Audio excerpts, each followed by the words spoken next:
So here we are within the FM1000 Plus app again within the XCN 2050 display. And as you can see, if you're used to an FM1000 display, an old FMX display, it's very similar. You have your home screen here. If you go over to system information, this gives you your serial number, part number, any operational hours that may be on the display as well.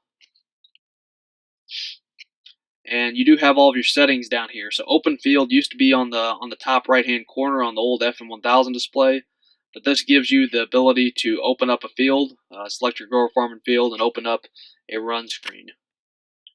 Your settings are still underneath here as well, so if you wanted to set up an implement or go into display settings, really any configuration will be set up through here. Data transfer, if I want to move data back and forth between the USB and the display memory, or if I want to delete data, I can do that through this screen.